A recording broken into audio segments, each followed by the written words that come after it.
What is acting, অভিনয় কি, তাই না? কি বলেছিলাম? ফাইজান বলেছিল যে অভিনয় হচ্ছে প্রথম যে আমাদেরকে দেখানো এক্সপ্রেশন দেখানো, কিন্তু অভিনয় ব্যাপারটা কি বলেছিলাম তখন? आपका नकल करना काइंड ऑफ बोल मतलब आप मतलब फैजान अगर टॉनी डैनी सर नहीं है तो वो उसको बन के दिखाना पड़ेगा। অভিনয় তাহলে সেটাই বলেছিলাম যে অভিনয় হচ্ছে যে এমন একটা জিনিস বা এমন একটা আর্ট বা শিল্প যা হলো যে আমি যা নই সেটাকে করে দেখানো, তাই তো? মানে আমি যদি আমি যে ক্যারেক্টারটা, তার যা গলা, তার যা মানে শরীর রয়েছে, তার তাকানো, তার হাত পা নাড়া, তার বুদ্ধি, সমস্ত কিছু যেরকম একটা মানুষের, ব্যক্তি মানুষের যেরকম থাকে সেরকম পাশাপাশি যখন একটা চরিত্র, যখন আমরা যে চরিত্রটা পাই সেই চরিত্রটা একটা ব্যক্তি মানুষ, তার একটা তো সত্তা থাকে, তারও তো একটা শরীর থাকার কথা, তারও গলা একরকম থাকার কথা, তার তাকানো, তার আচরণ, তার বুদ্ধি, তার পারিপার্শ্বিক অবস্থা সেটা তো একটা আলাদা থাকার কথা। তার প্রত্যেকটা চরিত্র তো একটা কি বাস্তব জীবন থেকে তো উঠে আসে। তাহলে অভিনয় হচ্ছে যে কোনো একটা চরিত্র হয়ে ওঠা বা যা আমি নই সেটাকে দেখানো, মানে একটা মিথ্যে জিনিসকে দেখানো অভিনয়, তাই তো?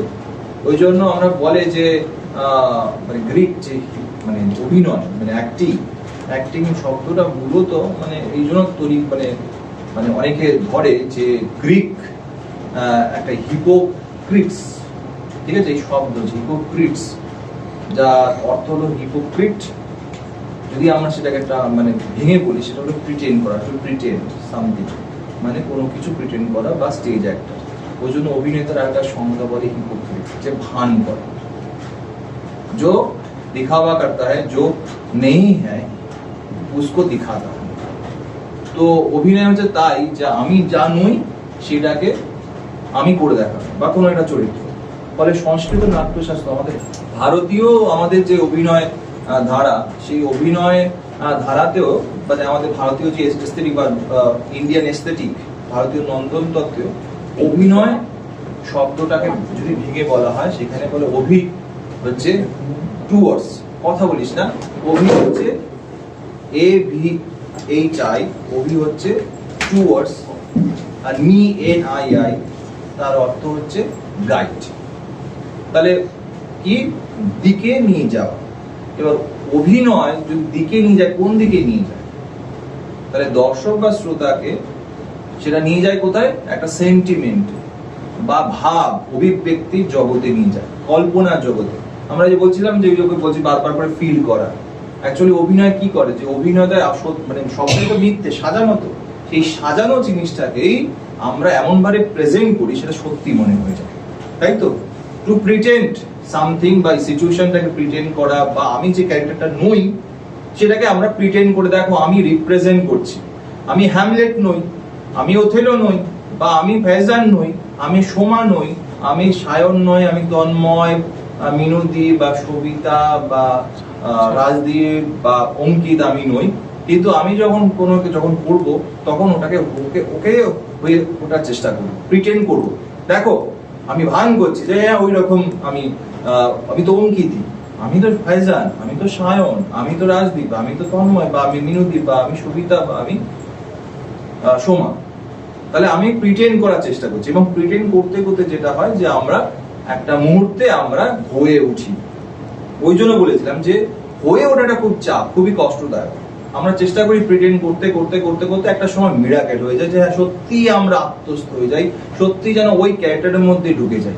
ওই জন্য তখন আর আলাদা করে অভিনেতাকে আর চরিত্রটাকে বোঝা যায় না, মনে হচ্ছে হ্যাঁ এই তো সত্যি দেখছি। তাহলে আমরা যেটা করে অভিনেতার কাজ হচ্ছে যে সমস্ত কিছুকে মেক বিলিভ করা বা বিশ্বাস করে দেওয়া অডিয়েন্সের কাছে বা দর্শকের কাছে, যেটা হলো যে যা নয় সেটাকে বিশ্বাস করে দেওয়া, হ্যাঁ এইটাই তো সত্যি। তাই তো বলেছিলাম কতদিন যে যেটা নয়, দেখো এটা আমি আমার ভাই নই, ও আমার ভাই নয়, ও আমার দাদা নয়, ও আমার প্রেমিকা নয়, কিন্তু এমন ভাবে মেক বিলিভ করা বা বিশ্বাসের জায়গা পৌঁছে যাওয়া, সত্যি যেন মনে হচ্ছে হ্যাঁ আমি তোর বন্ধুই। আমি যখন কোনো সিনেমা দেখি বা নাটকে দেখি, যখন একজন প্রেমিকের সঙ্গে বা শাহরুখ খান আর দীপিকা পাডুকোনের সঙ্গে প্রেম করছে, আদৌ কি ওটা প্রেমিক কি? কিন্তু আমরা কি রকম করে বিশ্বাসের জগৎ চলে যাই না যে হ্যাঁ ওরা তো সত্যি প্রেমিক, দেখে আমরা ওরা যখন প্রেম করে তখন আমাদের মধ্যে একটা কেমন একটা পুরনো অতীতের কথা মনে পড়ে যে হ্যাঁ আমরা একটা সময় গাছের তলায় বসেছিলাম, তাই জন্য আমরা এনজয় করি, খুব সুন্দর। তাহলে যে অভিনেতারা সেইটাকে খুব বাস্তবায়িত করে ফেলেছে যে সত্যি সত্যি যে হ্যাঁ আমরা তো প্রেমই করছি, আমরা তো প্রেম করছি, ও আমার প্রেমিক, ও আমার প্রেমিকা, তাহলে এমন ভাবে ও মেক বিলিভের জায়গায় নিয়ে যায়, বিশ্বাসের জায়গায় নিয়ে যায় যে আমরা ওটাকে সত্যি সত্যি ফিল করার চেষ্টা করি। ফলে আমরা কি হয়, যখন এরা ভালো প্রেমিক প্রেমিকা দেখি, ও কি সুন্দর, কি সুন্দর ভালোবাসছে, হ্যাঁ এই সময়টা তো গোলাপটা দেওয়ার কথা, এই সময়টা তো চুমু খাওয়ার কথা ছিল। আবার উল্টো দিকে যখন একটা ভিলেন যখন একজন কাউকে খুন করে, যখন কেটে ফেলে, যখন তরোয়াল দিয়ে বা একটা গুলি মারে, সেটা দেখেও কিন্তু আমি হাঁপকে উঠি না? তাহলে এমন জায়গায় ও নিয়ে যাচ্ছে আমাকে একটা কাল্পনিক জগৎ, যেটা আমি জানি, কিন্তু আমি অডিয়েন্স হিসাবে আমি জানি যে ও মিথ্যে, ও তো অ্যাকচুয়ালি ভিলেন নয়, সত্যিকারের গুলিও নয়, সত্যিকারের ভাবে রক্ত বেরোচ্ছে না, তো তারপরেও আমরা কেন দেখে আঁককে উঠি? তার মানে এমন একটা সিচুয়েশন তৈরি করছে যেটাকে মনে হচ্ছে সত্যি এই মাত্র আমার সামনে, চোখের সামনে ঘটছে। তাহলে অভিনেতার কাজ হলো যে যেটা আমি নই, যে পরিস্থিতি নই, সেই পরিস্থিতিটাকে সত্যি বলে তৈরি করতে হবে। মানে আমি ভান করছি ক্যারেক্টারটা, চরিত্র, মানে একটা চরিত্র যখন করছি, আমি ভান করছি, সেই ভান করাটা যেন সত্যির মতো হয়ে যাচ্ছে। তাহলে প্রথম কথা হচ্ছে যে অ্যাক্টিং, তাহলে কি আমরা অ্যাক্টিং হলো যে যেটা আমরা নই সেইটা কোন একটা, সেটা চরিত্র হতে পারে, কোন একটা ঘটনা হতে পারে, এবং যেটা দেখায় সেটা তো একটা চরিত্র হয়েই দেখায়। বলে আমি যা নই সেটাকে আমি যখন এই যে একটু আগে আমরা এটা কি করলাম যে তিনজন দাঁড়িয়ে রইলাম, আমি বললাম যে আমার প্রিয়জন চলে যাচ্ছে, তাই তো? আমার প্রিয়জন চলে, আমাদের প্রিয়জন কি চলে গেছে? গেছে কি? তাহলে আমরা তো সময় কি মনে করেছি, কাকে প্রিয়জন মনে করেছে? সবচেয়ে যখন বললাম যে নিজের লোক, খুব যাকে আমি ভালোবাসি, যাকে আমি হারাতে চাই না, সেই মানুষটা চলে গেল, তাই জন্য কষ্ট পেতে হবে। এবং আমি কষ্টে তো চলে যাচ্ছে বলে আমি কাঁদছি, কেঁদে বলছি যে যাস না, যেও না, আমি ভুল করেছি, তুমি ফিরে এসো। তাহলে কাকে মনে করে?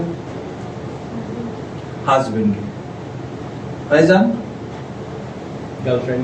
গার্লফ্রেন্ডকে, সায়ন ভাই। তাহলে এটাকে আদবে এখন কি হচ্ছে? এটাকে ওর ভাইকে এখনই চলে যাচ্ছে, হাজবেন্ডকে এখনই চলে যাচ্ছে, প্রেমিকা কি এখন চলে গেল? আমার সামনে কি দাঁড়িয়ে ছিল? হাজবেন্ড কি দাঁড়িয়ে ছিল, চলে গেল? প্রেমিকা কি এখানে দাঁড়িয়ে ছিল, চলে গেল? ওর ভাই কি এখানে দাঁড়িয়ে ছিল, চলে গেল? তা নেই তো, কেউ তো নেই। কিন্তু আমরা এমন ভাবে ক্রিয়েট করলাম, বা ক্রিয়েটিভ একটা কাজ করলাম, বা এমন একটা এক্সপ্রেশন করলাম যেখানে মনে হলো যে আমরা এই মুহূর্তে ওর ভাইটা বা ওর হাজবেন্ডটা বা ওর প্রেমিকেরা চলে যাচ্ছে আর আমরা সেটা দেখছি। তাহলে আমরা ভান করলাম অ্যাকচুয়ালি, তাহলে অভিনয় অ্যাকচুয়ালি ভান। বলে আমি যেই মুহূর্তটা নয় সেই মুহূর্তটাকে তৈরি করলাম, আমি যা নই, যেটা নয়, বলে একটা কাল্পনিক যত শিল্প হচ্ছে এক্সপ্রেশন, অভিনয়টা অ্যাকচুয়ালি আর্ট অফ এক্সপ্রেশন, যেখানে হলো যে একটা কল্পনার জগৎ, ইমাজিনারি সিচুয়েশন বা ইমাজিনারি ওয়ার্ল্ডে নিয়ে যায়, যার কোনো অস্তিত্ব অ্যাকচুয়ালি নেই, যার এক্সিস্টেন্স নেই, বাস্তবে নেই, ঠিক আছে? সেইটাকে আমরা কিন্তু সত্য বলে প্রতিষ্ঠা করি।